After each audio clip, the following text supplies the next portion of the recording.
Historia del Derecho Penal, Guatemala. Es importante que conozcamos los periodos que comprenden las etapas de evolución de las ideas penales y de las cuales podemos iniciar destacando que a lo largo del tiempo la función represiva se ha orientado hacia diversas rutas según los distintos pueblos. Los estudiosos de esta materia los agrupan en 4 periodos que son: época de la venganza privada, época de la venganza divina, época de la venganza pública, periodo humanitario. Hay quienes señalan una quinta etapa que es la etapa científica, época de la venganza privada. Acá se daba la venganza por su propia mano, no existía el derecho penal, fue una época muy sangrienta. Siempre se buscaba causa un mal mayor al recibido, surgiendo 2 limitaciones: ley de talión y ley de composición, que consistía en sancionar los daños con dinero. Época de la venganza divina. Se consideraba que el único con autoridad para juzgar es Dios, lo hacían a través de los sacerdotes. Estos aplicaban justicia, pero abusaban de ella. Época de la venganza pública. Aquí ya existe el Estado, quien es el que aplicaba justicia. Lo malo es que las penas impuestas eran desproporcionadas al daño causado. Periodo humanitario. Trata de humanizar las sanciones que imponía el Estado. Este periodo se dio en la Edad Media. Se enfatizó en rehabilitar al delincuente volviéndolo útil a la sociedad y prevenir los hechos delictivos. Etapa científica. Inicia con la obra de Beccaria y culmina con una obra de Francisco Carranca, quien es considerado el principal exponente de la escuela clásica del derecho penal. Hay quienes señalan como principio del periodo científico las doctrinas positivistas de fines del siglo pasado, pero realmente serían autores como Manuel Kant, Stahl, Federico Hegel, Brave y algunos otros con los cuales surgieron diversos criterios que le dieron luminosidad a esta etapa, clasificándolos de la siguiente manera: A. Teorías que ven en la pena la retribución. B. Teorías en las cuales la pena tiene un carácter intimidatorio. C. Teorías que encuentran la función de la pena como un método de defensa de la sociedad. Una vez que aparece la etapa científica, resulta que al mismo tiempo van surgiendo otras escuelas con un claro movimiento jurídico-filosófico, las cuales van dejando precedentes. De estas escuelas se destacan la clásica, la positiva, la tercera escuela y la escuela técnico-jurídica. Época moderna. Existe una unidad de criterio en cuanto a que el derecho penal es una ciencia eminentemente jurídica que sirve para tratar los problemas relativos al delito, delincuente,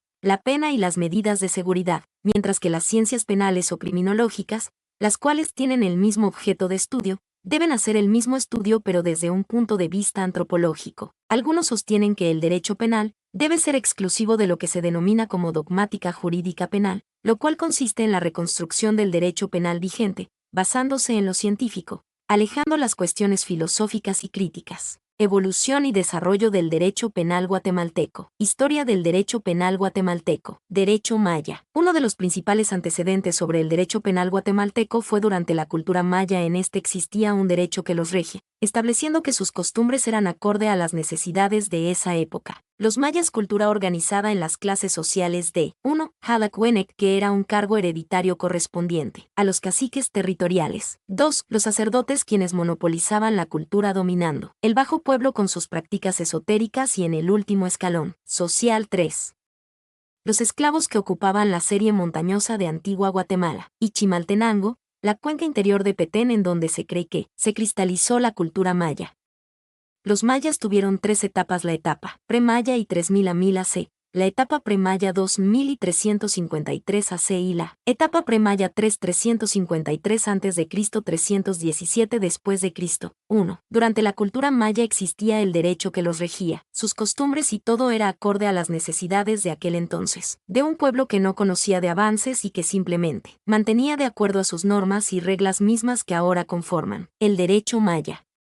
Ellos mantenían sus formas de comercio, sus transacciones de ámbito internacional, relaciones comerciales a larga instancia, reglas de conducta, sus castigos a infractores, y su actividad principal era la agricultura, por lo que se consideraba un pueblo tranquilo, trabajador y defensor de sus tradiciones y creencias. Prueba de ello es que en la actualidad el pueblo maya representa unos 2 millones de la totalidad de habitantes del país y aún luchan arduamente por sus costumbres y por defender sus tradiciones que han sobrevivido a través de los años. Se ha considerado que el derecho maya ha dejado muchos beneficios al derecho penal moderno, tomando en cuenta que muchos de sus principios fundamentales han prevalecido durante muchos años, señalando la Defensoría Maya los siguientes principios. 1. La oralidad. 2. es ágil. 3. Es consensual. 4. Es gratuito. 5. Tiene base en la sensibilización humana. 6. Es reparador. 7. Es preventivo. 8. Es conciliatorio. Época precolonial. Esta época está compuesta no más que con el derecho indígena, que es nuestra costumbre la que coincide con el iusnaturalismo, clásico al considerar que el orden social proviene de la divinidad que es ordenadora del caos y la cual brinda mantenimiento a la sociedad, que está en constante cambio. 2. En esta época contaba ya la sociedad con sus propios códigos normativos, muchos no escritos como códigos sino manuscritos, pero eran sus formas de ordenar la vida social, y servían para juzgar y castigar el comportamiento que salía de dichas normas de conducta. Para esta sociedad el comportamiento agresor, como indica el libro citado, tiene pronta solución y constituyen problemas menores y, muchas veces se solucionaba con el perdón del ofendido. Se daba un fenómeno peculiar en la época que era el principio de resolución en las comunidades indígenas es a través del acuerdo entre gentes, sin intervención de la autoridad que debía intervenir según el caso. En estos casos los ancianos que, como se dijo, eran la autoridad y quienes actualmente ejercen autoridad y prohíben ciertas conductas. Se da también como primera instancia para resolver conflictos el diálogo entre las partes, luego la fase conciliatoria si fallare. La primera, y si ésta también fallare, se convocaba a la comunidad o líderes para que todos den su punto de vista escuchando a las partes y se llega a la fase conciliatoria, pero aún con conciliación, se debían imponer las sanciones correspondientes. Época colonial. Esta época nace cuando la corona de Castilla entró a conquistar a los indios y los soberanos dictaron multitud de normas, las cuales llegaron a conformar el derecho de Indias. Según Carlos Daniel Figueroa en su libro Estudios Sociales, las leyes de Indias decían que el indígena puede conservar sus costumbres a condición que fueran en contra de la religión cristiana. Al indígena se debe de tratar como un hombre libre, no tiene que prestar servicio militar, ni pagar diezmos, debe de tener abogado encargado de defenderlo, sin cobrarle, y manifiesta que el gran problema de estas leyes es que los españoles las aceptaron pero no las cumplieron. Los principales defensores de los indios en esta época fueron Fray Antón de Montesinos y Fray Bartolomé de las Casas. Como se ve, el derecho penal viene resurgiendo desde antes de que se pueda imaginar. En estas leyes vemos el claro ejemplo del derecho de defensa, y que se tutela la libertad del ser humano. Las dos leyes más importantes en esta época eran las 7 partidas y la nueva recopilación. Las 7 partidas fueron llamadas también fuero de las leyes, pero se les dio como nombre definitivo las 7 partidas. Estas fueron iniciadas en 1256 por encargo del rey de Castilla Alfonso X más conocido como el Sabio, y entró en vigor en 1348 durante el reinado de Alfonso XI. Esta obra estaba inspirada en las leyes decretales, en el derecho castellano antiguo y sobre todo en el derecho romano que, como sabemos, inspira muchos ordenamientos jurídicos. 3. Esta abarcaba el derecho penal y el procedimiento penal en su partida séptima, según los autores del Manual del Derecho Penal guatemalteco. Mayorga Morales en su tesis indica que esta partida mejora infinitamente la jurisprudencia criminal de los cuadernos municipales de Castilla, por su bello método y estilo, por la regularidad de los procedimientos judiciales, clasificación de los delitos o calidad de las penas. Nueva recopilación. Para aplicación en materia penal de la nueva recopilación puede destacarse: el juez al aplicar las penas debía hacerlo de acuerdo a las circunstancias que hubieran rodeado el acto delictivo. Se aplicaba anteriormente por el sistema inquisitivo que rigió en Guatemala hasta 1992. Edad mínima para aplicar penas 17 años. Derechos de menores. Actualmente decreto 27/2003 que rige lo relativo a menores, y su propio Código de la Niñez. Las penas constituían castigos corporales o dinerarios. Existía la pena de muerte, pero esta necesidad debía probarse estrictamente con pruebas claras que no dejaran margen de duda en cuanto a la culpabilidad. En caso el condenado escapara del lugar de destierro y fuera recapturado,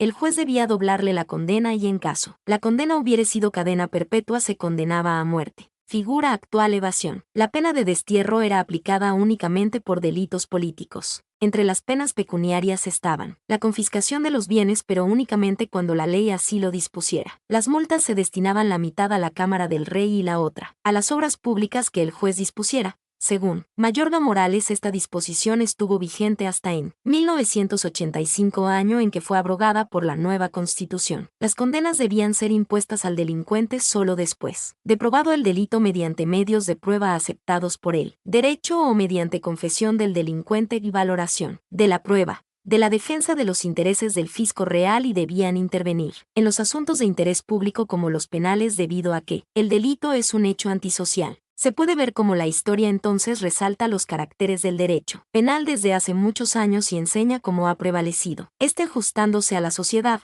Por lo tanto, el derecho penal anterior ha dejado rastros pero ha cambiado según cada necesidad y avance de la sociedad y es de distinta aplicación según cada etapa de la sociedad. Nace de allí entonces la inquietud de crear un nuevo código penal que ajuste a esta sociedad como se ha hecho época con época. No se trata únicamente del Código Penal según la historia. El sistema penal completo ha cambiado y se ha ajustado, pero debemos empezar por algo como lo es ajustar entonces un código que dé margen o pauta a un ordenamiento jurídico penal con el cual el Estado no descuide un solo tema, un solo bien jurídico. Independencia. Tales eran los elementos étnicos que formaban la población de la nueva entidad política que nació a la vida internacional el 15 de septiembre de 1821. Sin experiencia alguna en el arte de gobernarse. Antonio Villacorta, Historia de la República de Guatemala, 1821-1921, página 7. En el informe del último ministro tesorero de las Reales Cajas, conservado en el Archivo General de Indias de Sevilla, publicado en los Anales de la Sociedad Geográfica de Historia, publicado en 1935, da a conocer lo siguiente. La población del Reino de Guatemala ascendía a un escaso millón de habitantes, que de ellos se contaban 600.000 indios, 300.000 mulatos, negros y castas, y de 40 y 50.000 blancos o españoles criollos, siendo muy corto el número de los europeos o chapetones, que formaban una sola clase con los del país, que de los indios no habían entrado activamente en la revolución sino que se habían dejado llevar por su simplicidad, a dónde y cómo querían los gobernantes. Pero toda esa casta en general era muy adicta a los europeos y había tenido conservada fidelidad conocida como amor al rey nuestro señor, y que la de los mulatos se dividía entre los que formaban la parte común del pueblo, que era la más numerosa, y los que por la mejora de fortuna componían otra media, en la que se contaban bastantes personas eclesiásticas, médicos, abogados, maestros, artistas, propietarios, agricultores y tratantes.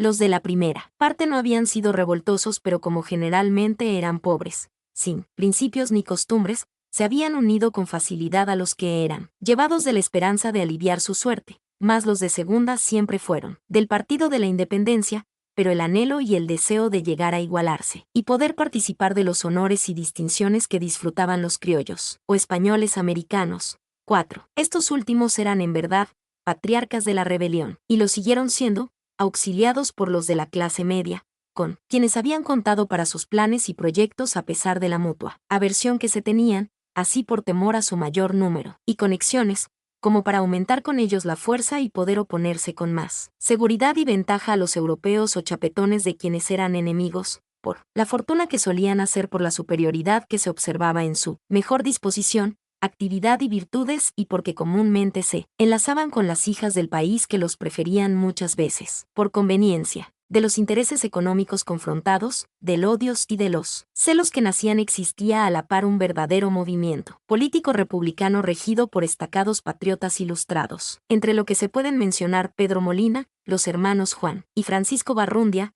Valle y muchos otros, quienes fueron formados por maestros, como Antonio Liendo y Goicoechea, y en el que algunos periódicos así como la Sociedad Amigos del País, evidencian verdaderos ideales que no pueden dejar de conservarse. De todo esta nace el deseo de la independencia de los americanos, con el fin de deshacerse de un gobierno que les suscitaba aquellos competidores, suponiéndolos además preferidos por el mismo gobierno para la provisión de los empleos del mando, por desconfianza a su fidelidad. En el libro de Antonio Villacorta, en donde es analizado el anterior informe relacionado, que es una reliquia de la historia, pues en él constan los datos más acertados de la antigua Capitanía General de Guatemala, se lee que la clase triunfante de los criollos, seguida o ayudada por los componentes del segundo grupo de mestizos partidarios de la independencia, se encontraron otro día 16 de septiembre, perplejos y desorientados ante el hecho inaudito de que el último representante de España, Gavino Gainza, hubiese apoyado la emancipación de la colonia y suscrito el primero, el acta memorable, con tan mala voluntad, que pronto sería también el factor más decidido de la anexión a México bajo el plan de las tres garantías. Existían una serie de temores lógicos. Tras la independencia, ¿cómo iba a reaccionar España? ¿Por qué dividir las excolonias si tenían igual raza, idioma, religión? En 1812, bajo el título de Constitución, traza el doctor José María Peinado la forma de gobierno, la ley fundamental constitucional en que el soberano tendrá la facultad ejecutiva, y la nación la legislativa, y aunque supremo jefe de justicia el rey no podía juzgar por sí mismo sin por medio de magistrados que lo harán, con arreglo a las leyes, y no podían ser removidos si no es por sentencia, pronunciada en juicio a que dieran mérito. Vemos que marcado está, ya en esta época, el derecho constitucional y el derecho a juicio como, podríamos decir, comienzos rústicos del juicio en Guatemala, como también existen ya los magistrados y sobre todo cómo se maneja desde 1812 el término sentencia, que como sabemos esta puede ser dictada después de un procedimiento y que ahora por supuesto en estos tiempos debe ser acorde a la sana crítica razonada y demás principios que la rigen. Lo importante aquí es el surgimiento de una constitución y de un derecho penal y un derecho procesal penal. El poder legislativo se formaría de representantes de todos los reinos españoles de Europa, América y Asia, uno por cada reino, electos por sus municipios, y se llamaría Supremo Consejo Nacional, y nada podía hacer el rey sin su consulta, y en estos tiempos, Congreso de la República, y como ya no es monarquía, el rey sería el presidente de la República. El rey tendría el derecho al veto dentro de 30 días de aprobada una ley por ese consejo, pero tendría obligación de sancionarla si el cuerpo la ratificaba. Ahora bien, estos conceptos de Constitución Española de 1812 comprendían 10 títulos,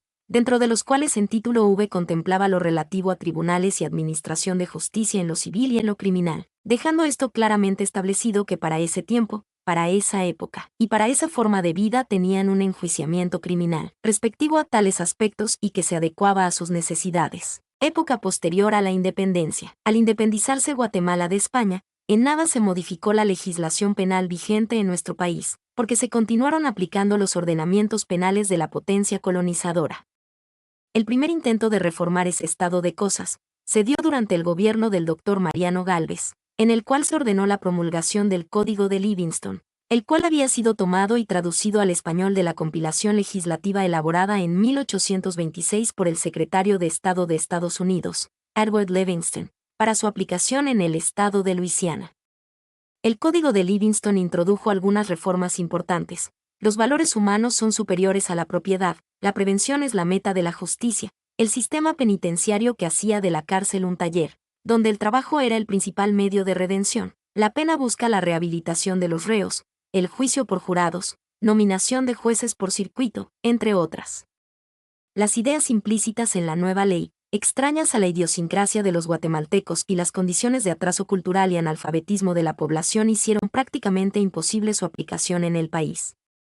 En particular, por carencias humanas y materiales, los códigos resultaron inoperantes, y no se pudieron consolidar las reformas penal y judicial contenidas en ellos.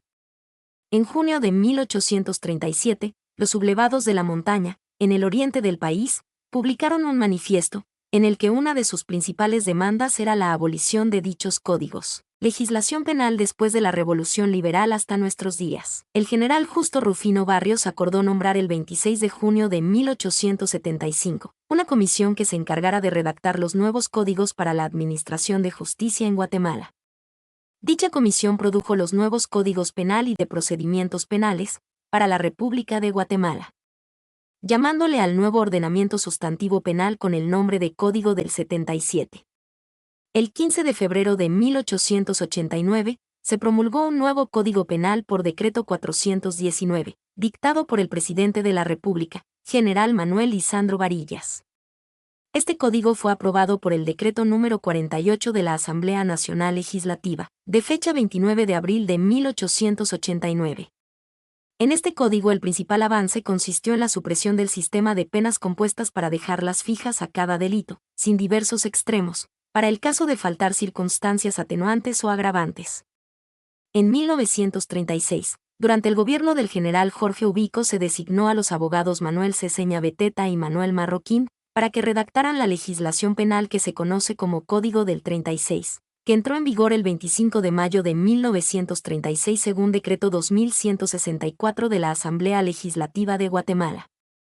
Este código fue formado por varios decretos presidenciales y decretos del Congreso, los cuales trataron de darle un impulso decisivo a nuestro derecho penal, pero lamentablemente no fue así. El Código del 36 fue abrogado por el Decreto 17/73, que se encuentra actualmente en vigencia. Derecho penal moderno. Derecho penal moderno debe entenderse cuando se habla de este tema de un derecho que esté de la mano con la actualidad, con la sociedad, y dejar en el paso el derecho penal del pasado. El derecho penal moderno hace mucho énfasis a la pena y al delito sus definiciones. Contiene también y resalta conceptos de responsabilidad penal y de las figuras delictivas provenientes de otras sociedades más avanzadas. Ahonda también en el campo de las ciencias penales y en los estudios criminológicos que auxilian al derecho penal, lo que ha alcanzado notables progresos, de tal manera que resulta necesario y urgente acomodar nuestra legislación a las necesidades actuales de la sociedad, ya que presenta figuras delictivas cuya tipificación no guarda ya relación con nuestra realidad social, por lo su vigencia es solo apariencia. Código Penal. El Código Penal es el conjunto de leyes donde figuran las normas jurídicas punitivas de Guatemala y por tanto la facultad sancionadora del Estado, de acuerdo al Decreto 17/73 del Congreso de la República de Guatemala. 5. El Código Penal entra en vigencia el 1 de enero de 1974. Contiene una parte general y parte especial. Contiene 499 artículos, 3 libros, libro y disposiciones generales, libro 2 delitos, libro 3 faltas. El Código Penal vigente presenta una estructura mucho más técnicamente acabada que el anterior, aunque entre las novedades se ha limitado a introducir algunos postulados de la escuela positiva, muchas hice sobre bases y principios de la escuela clásica que aún conserva. 6. En nuestro país se ha dado en diferentes ocasiones, se han puesto modificaciones a los arcaicos códigos y hasta cambiado legislación procesal completa. La experiencia de todas nuestras naciones es por una parte que no puede continuar el proceso de misturas de sistemas penales ni recurrir a medidas propias del Estado de Seguridad Nacional, porque nada tiene que dar o hacer en una sociedad democrática y solo aumenta frustración ciudadana y la desconfianza en la justicia. El proceso de reforma debe continuar hasta implementar un juicio realmente acusatorio sin que ello implique negar la necesidad del perfeccionamiento constante del derecho. 7. En la historial jurídica guatemalteca se puede contar la promulgación de 5 códigos penales hasta la presente fecha. El primero se promulgó en el año de 1834 durante el gobierno del Dr. Mariano Gálvez, el segundo en el año de 1877 durante el gobierno del general Justo Rufino Barrios, el tercero en el año de 1887 durante el gobierno del general Manuel Lisandro Varillas, el cuarto en el año de 1936, durante el gobierno del general Jorge Ubico, y el quinto entró en vigencia el 15 de septiembre de 1973, durante el gobierno del general Carlos Arana Osorio. 8. Autor: Alicia Virginia Santizo Vázquez. Mi nombre es Demim. Soy tu asistente personal. Mi sitio en internet es demim.es.tl.